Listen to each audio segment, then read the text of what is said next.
Alright, we're back over here. So let's do our valve to valve check, see what we got. Kind of important. So we had what, 240 and 210 or something? Yep. This is the intake, so it's 240.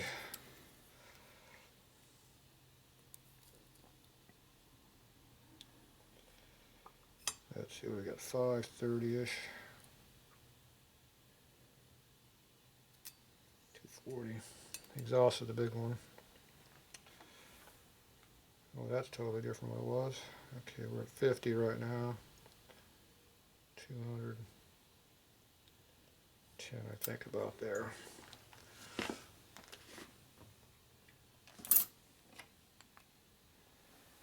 See, bowls of clearance. Yeah, check that again. Got lots and lots of run this time. Okay, we got 800. Is that intake? Yes.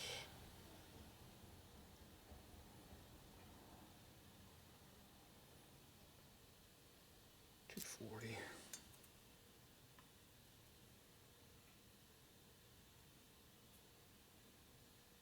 It's at least 210, 220. Oh, Still yeah. good. Do the camera shot of that?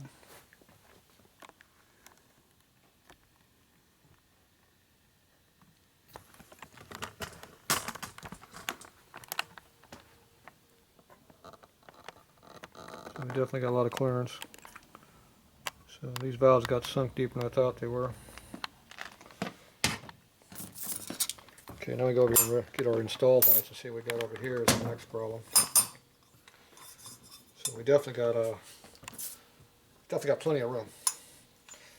Okay, so just for a quick reference number, top of stem to top of guide. Oh man, that wasn't a good spot. Okay, we're just over an inch and under an inch. 980, 1040. So the that guide is definitely a lot deeper than it needed to be. So we wound up sinking that intake quite a bit. When we got everything leveled out, the intake got sunk way down. I don't know what the install life is until after I put everything in there, but it went down quite a bit.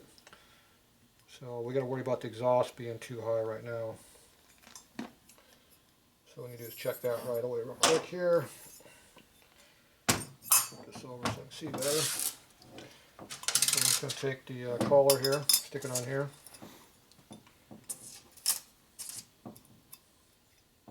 A lot of times I put a checking spring in here to do this, but for now I'll just do this real quick. Okay, see our gap right here? We need a 650 minimum, pretty much. And we are at 670. So we're right there at the limit. So we're good. Because you have, we got 560 left over here. You need 50 thou clearance. 30 you got a minimum. So anything from 590. Oh, we don't even have the valve seal yet. See, we didn't put the seal on, you're going to lose it. Now seal's 100. So that knocks my number off. So, what am I at? 5. I'm all screwed up right now. Okay, I like 125 over the top of the guide for clearance. I mean for our number. Okay. That's what the seal sticks up. So we're at 560. So that means it's 660 plus 25, 685. You should have some clearance, at least 30, for the oil to wedge out. So that's 65. So that's 90. So we need 700 basically, absolute bare minimum. And we don't have 700. We're about 20, 30 thou short. Okay, so we're going to blow this guide down about 30 on this one to get our clearance. That way we know we'll have enough seal clearance. Gotcha. The intake was good on it because it was a 50 thou or better up. We've got plenty of room on that one. Okay, so we gotta get this other head out. And that one intake is 50 thou, or it's 5 thou higher than this one, but that's not going to be enough to worry about. At least I'm not going to worry about it.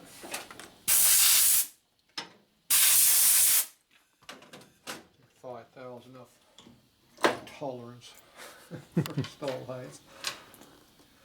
Even though it was a screw up doing it that way, but I don't know. Well, I screw up a lot. We're okay. Make sure you put your tools away when you're done with them. Kind of important. And if you don't cover up your lapping compound, it dries out. Okay, I need these. Flashlight goes over here.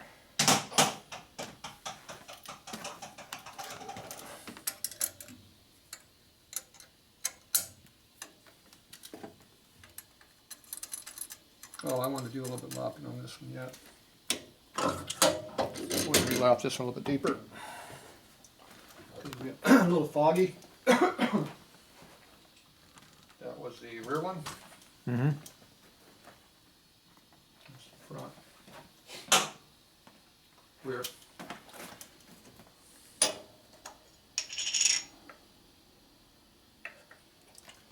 I think I had more oil than lapping compound when I lapped it.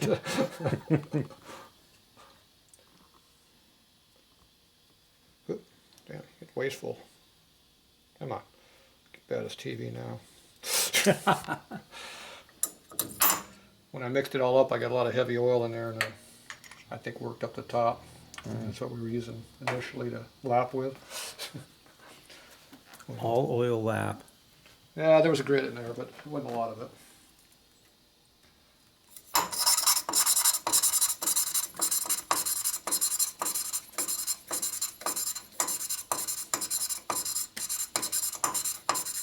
That's enough. You can hear that was still lapping, the other was kind of grit was gone away. Mm-hmm. Last time we did it.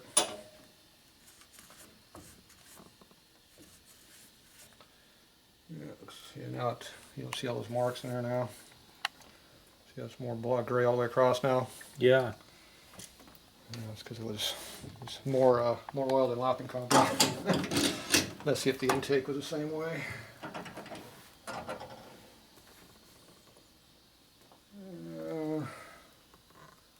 I think it's all right. Okay.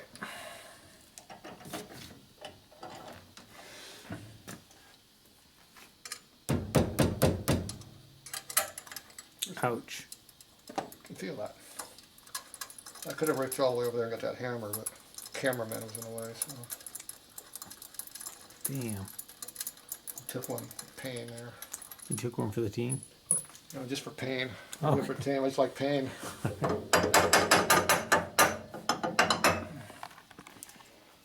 All right, now exhaust goes in.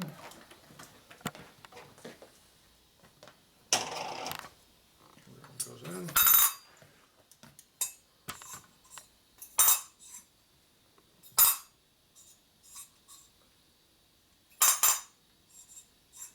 Okay. All right, we're doing what, the exhaust a little deeper.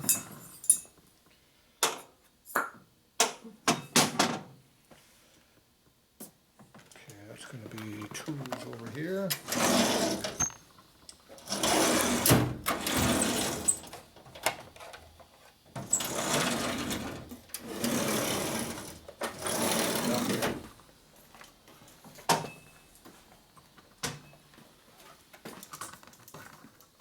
Is that in your way?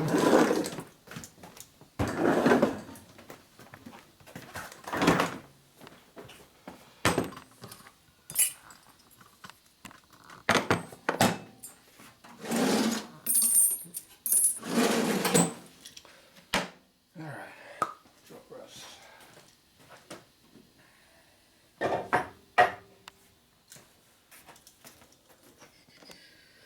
It goes right in there like that. And cuts this top of the guide down a little bit for us. Just a wee bit. Mm-hmm.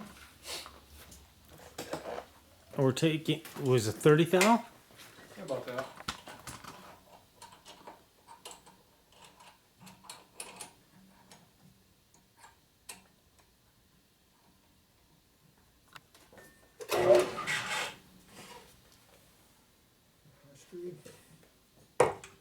going to fit in there.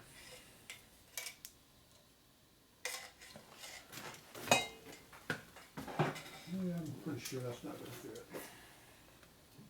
Okay, exhaust. So we are, and I hate that one. The one I can read. So we're up about 850, right? Pretty close to 850 on a nut. So we need to get down to about 820 to 810. 820 is a real common number on this stuff.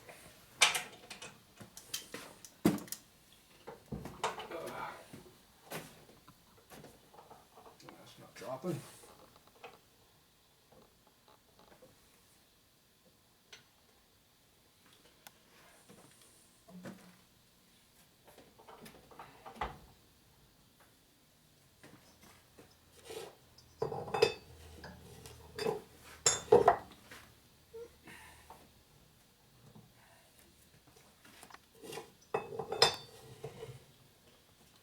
All right.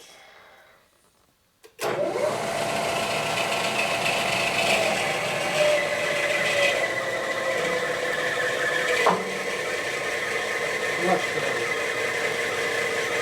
Ooh, that could crank way up.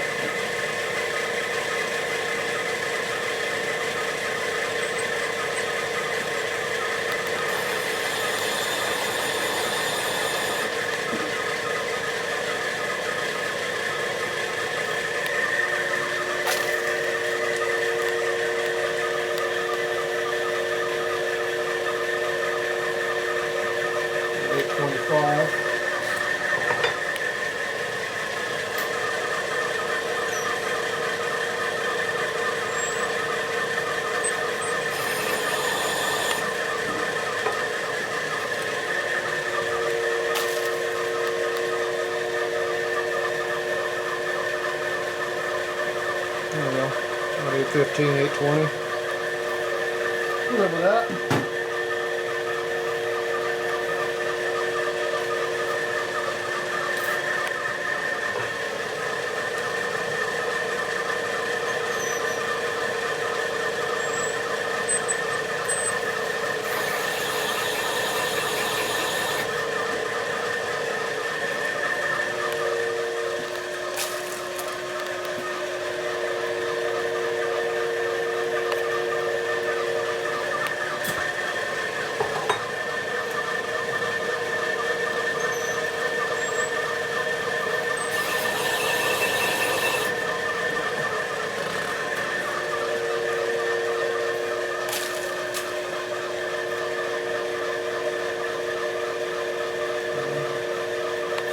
About 810 on that one. A little extra.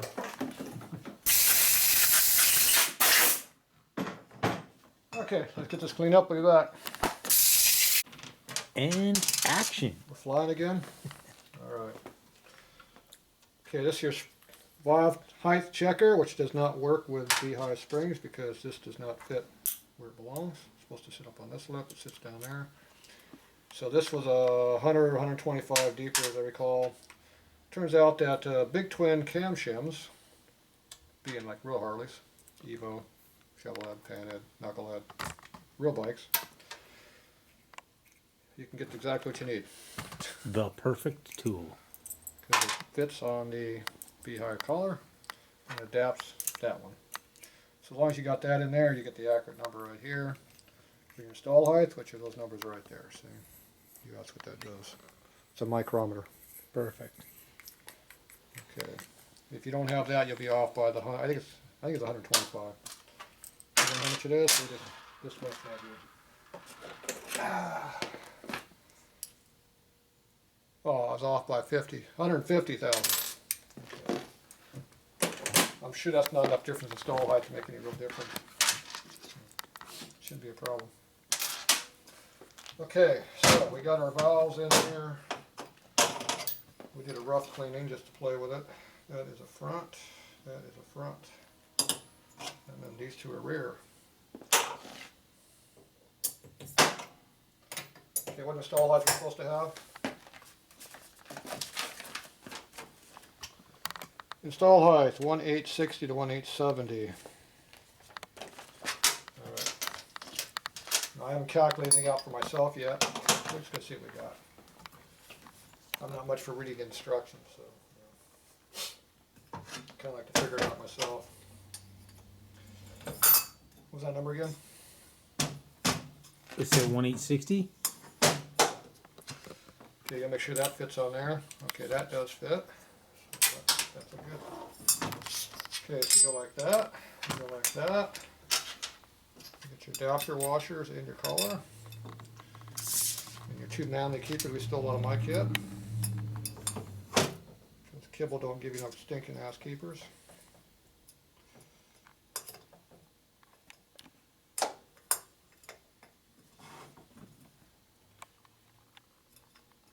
Come on, collar, drop. There's my third hand. Okay.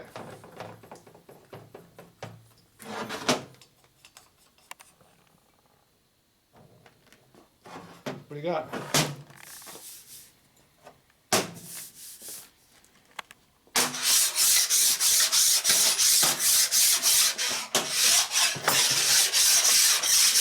I can't read it. Was that 27 or 28? I can't. 800 and 25. Oh, I get it. 825. I get it. 825. That's actually 826. I was, you know what I was What doing. number do you want? Oh, we're short a little bit. Ooh. You want 860. Well, how much is our cam left?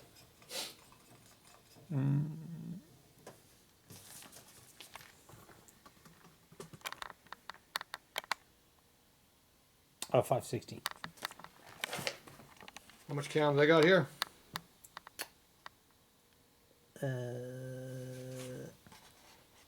600. What's the difference? Yes. 30,000.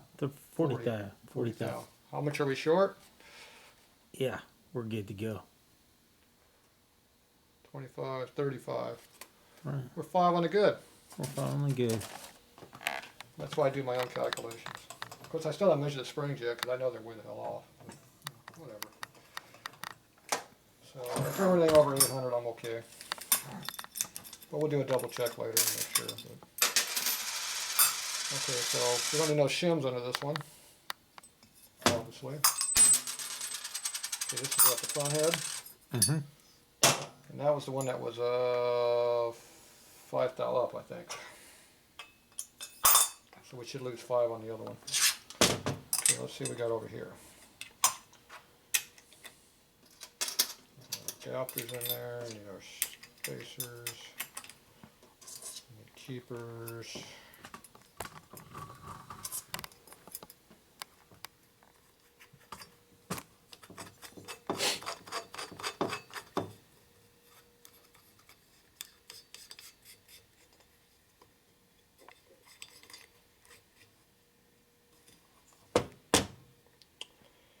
$853. Yeah. So the exhaust is going to be a bit lighter in the tension. It's a smaller valve, so it can be lighter tension. Is this heavier than this valve or equal? Lighter. So this could be less tension, have the same RPM potential. So, because when we unsprung, we uncoil bound it, we dropped our tension. So, you're 175 on the seat at that number. We're 35 under this number. That means you're going to be about 185 to 190 seat pressure on your intake, which is way more than you need. So you can spin this sucker up to probably 7,500 all day and not worry about it. Perfect. You all right with that? Yeah, I got an 8,000 Chip, rev. So put it at 8. yeah, put it at 8. But we didn't build the crank for 8, so they're going to spin it to 8. Remember, we didn't loosen up your motor that much. But you're good to 7,500 without a problem.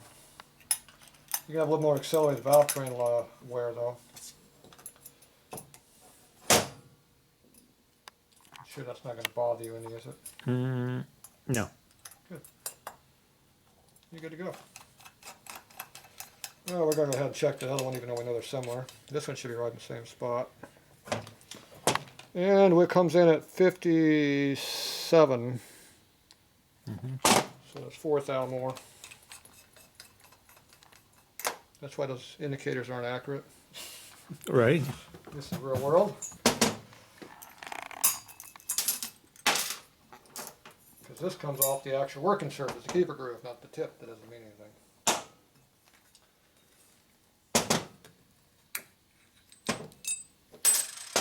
Okay, now this one might be 5 thou less.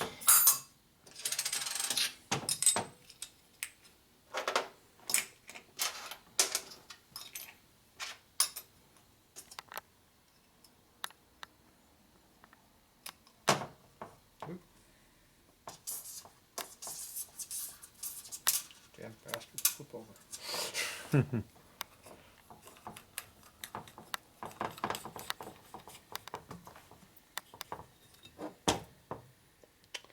29, 28. What was the other one at? 26? What was the other one? I can't remember.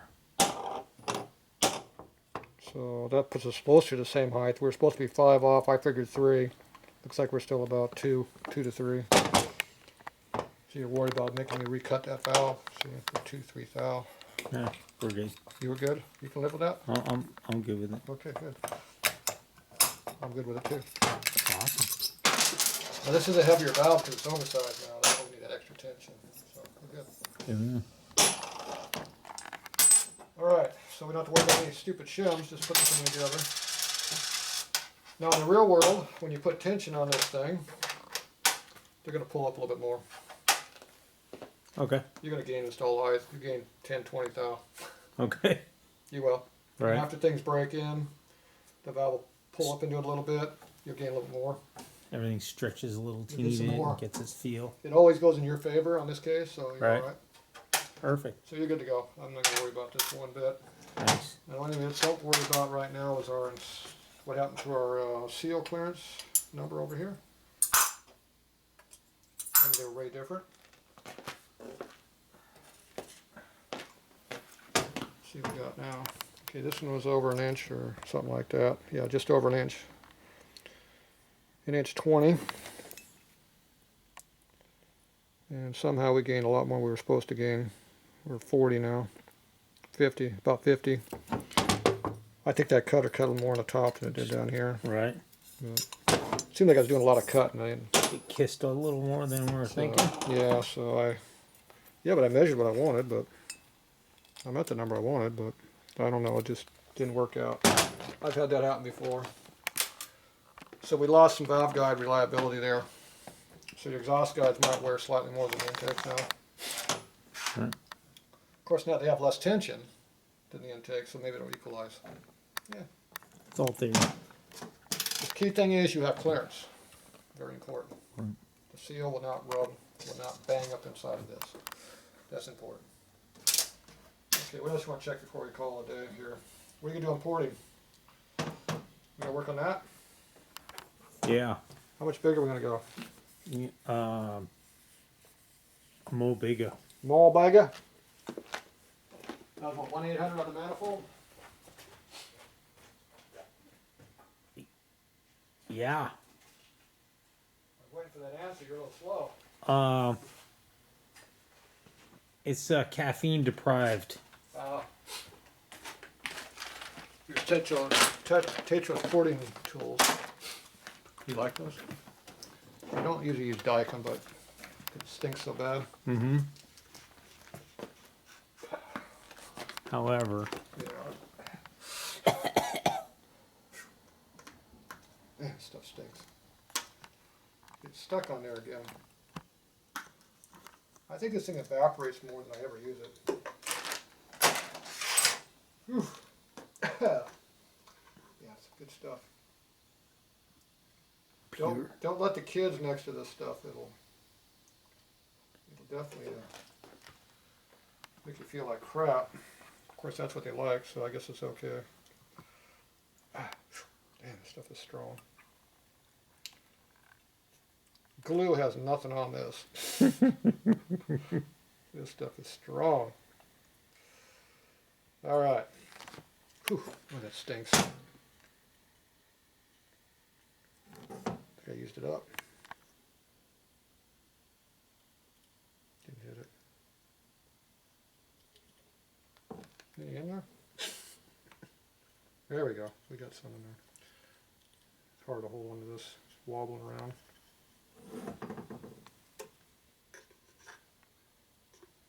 All right, some liquid in there someplace. There we go.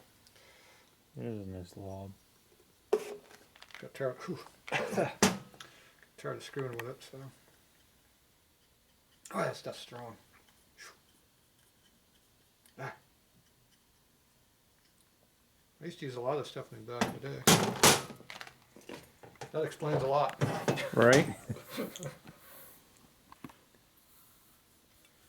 Now red you can see a lot better than blue when you're working.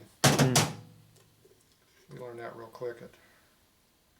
We used a lot of this stuff back in the day in the tool and die shop.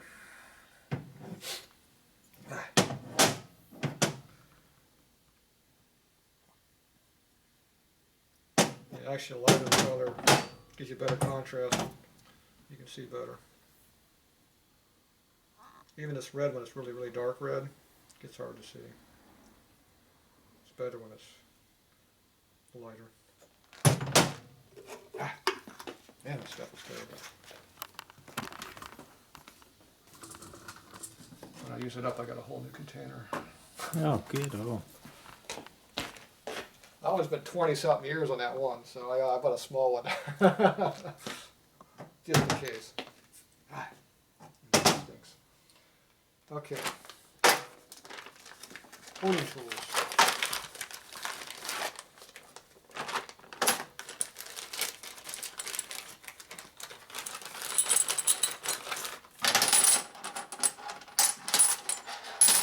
Okay, what size port you want?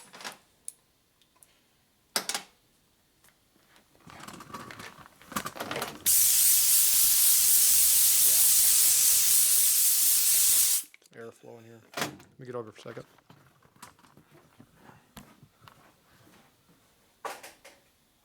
Subscribers. I need some more homemade tools. So we're going biggie size exhaust, Okay, and we then got 660 for Sportsters. yeah, We got 720 for people that think they want to go fast. We have 780 for people that do want to go fast and actually do. And then we have the one I like for me, 820. I'm probably in the 780 category. You like how I made that decision for you? Yeah, thanks for helping me out. And then we need one of these Evo exhaust gaskets. And you notice how it's a used one. Mm-hmm. Okay, this is a scribe, otherwise known as a drill bit. They got repurposed. Mm-hmm. This is a piece of die rubber, which is really hard, so it keeps you from poking yourself. Okay, now I made all these things, so they are pretty precision. Now one way it works on one head, and another way it works on the other head. See, right now it doesn't work on this head. You got to go this direction. So you flip it around. Oh, it fits. See. Now the bolts here have shoulders. The shoulders act like little dowels to kind of center it. Little locators. Because coming off your bolt, off your threads is not a good location. Right. But that's all we got to work off of. So these things actually repeat pretty damn close. Well, they repeat a lot more than what the manifold itself repeats when you put it on the bike. So you kind of let it self-center off those marks that are in there. So it goes back and forth a little bit. Mm-hmm. And you keep going down until you find the sweet spot right there. Right there. Until it snugs up and kind of finds its little home. Right. And you go like that. A little wrench. You can do finger tied, or you can barely put the wrench to it if you want. Let's get a little snuggy. Okay. Then you go into scriber.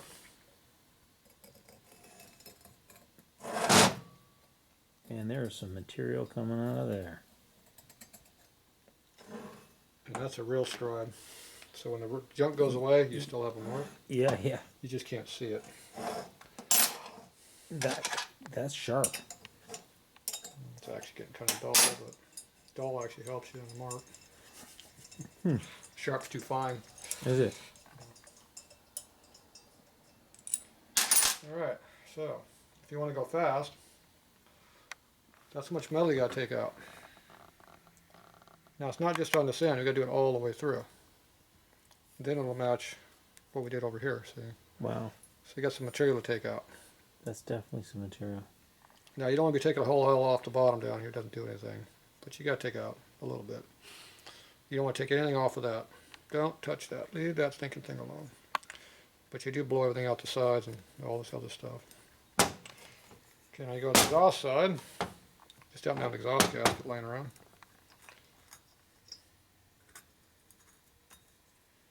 Try not to tear up your template.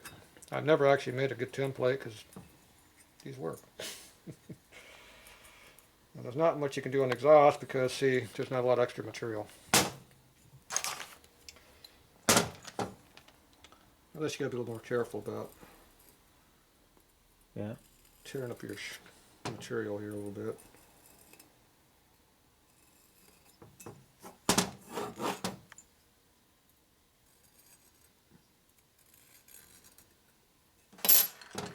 Alright. Of course now you can't get the tool out. There it goes. Okay, so that's how much you can maximum cut out. Usually I don't cut the line off, I leave the silver line on there. That's still a fair bit. And what you do, kind of equalize it, center it up. And then the port actually in here is a lot bigger than what this hole is. It needs a lot bigger gasket. But anyway, you clean that stuff up in there. The exhaust port, most of the work on the exhaust is not right here, it's over here in the bolt. Just all this constipated stuff right in here on the valve guide, that's where your flow is at. Making the hole bigger, don't do much. If you make it too big, it makes it go slower because then it hits the exhaust pipe and the flow goes down. Takes a big turd when it hits that. If you hit a big lip like that, the flow is done. It's better to be a little bit smaller and blow in the hole than hit a lip. Because the lip hits, bounces way up like that, so the air is actually this high instead of being down here. Understand? I do. So it's better to undercut than overcut. And I've had guys go in there and bore right up to the damn edge. What the hell did you do that for, you dumbass? Do you even look at how your bike's made?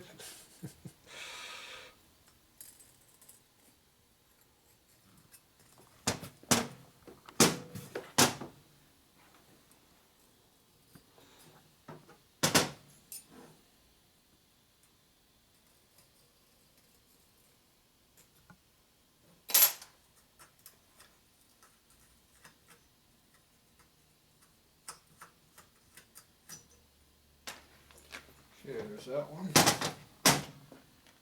Let's see, hop over here, flip it over.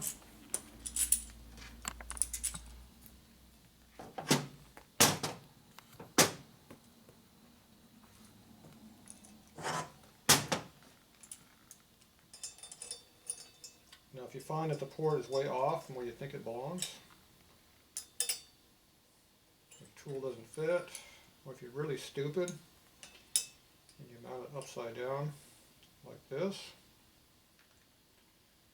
You know, when you put the things in backwards, and your hole's like over here. Yeah, that would be a problem.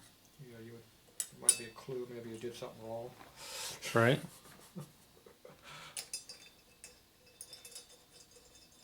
So when you find massive errors and things, it might not be it. It might be you. Sand it up a little bit. Sand it up again.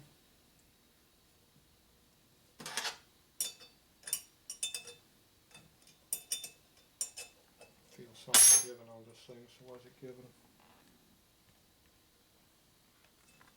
I think I'm on a piece of powder coat over here in the corner. It should just be instantly tight, it wasn't.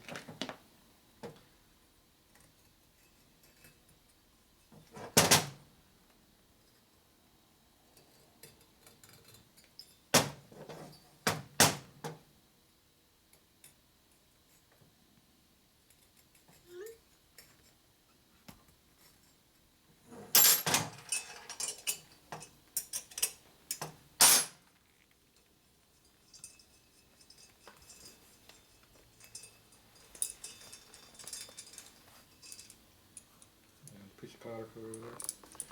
Now if you don't want to lose your bolts, put nuts on them. That's smart. Then you don't have to go hunting for your bolts when you need them. There should be an exhaust gasket in that bag too.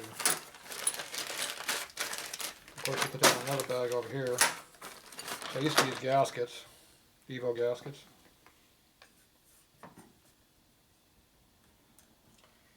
See, they have a lot of airs in them. Look how small they are. Yeah, thanks, but no thanks. I'm up here powder coat. You might have a flange might hit on that powder coat too when you do your.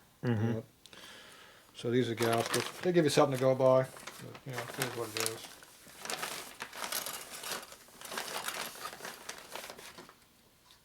You can use the intake flanges, except they're not very accurate. Yeah, better off having your own tool. Yeah, I started trying to use these. See what this says on it? Tool to make tools from. So you take the aluminum, you stick it between these, you tighten them up, you indicate off this bore hole, and that's what you bore that thing to. Right. Because when I first made them, I came off the stock Harley intake flange, which are way the hell off. And I was off by like 30 thou, yeah, probably 20 thou off one way. Wow. So I had to go back and remake them again. And that's why I made a bigger one. I just picked the smaller ones and made bigger ones. Right. You take up the one that's bad and it goes next size up. So I've had these tools for 20 years, so that's really this is old. Wow. All right, so that's how you do that. So that's a lot of porting to do. So to make it go bigger, you wouldn't hit your intake manifold in. I can go grab that for you if you like. Put your intake manifold on here and double check to make sure your line is concentric. That's what you want to see. Because if you put the manifold up there and the line is, you know, off like that, don't cut the head that way. Right. Find out what the error is at. Maybe the manifold's bad. Maybe the flanges are all screwed up. Who knows? So anyway, that's how you do it. So next thing on this is going to be a lot of cutting. We got the valve tray more or less figured out. We'll do another double check on the installed height before we assemble, but it's pretty well everything's clearanced. All the work now is going to be porting. The next thing is a bunch of porting, about 4 hours there. If you help, maybe 3. Key. Maybe 3 in the other way. 3 the other way. I don't know what all that. All right, that's it for the night. Time to head out.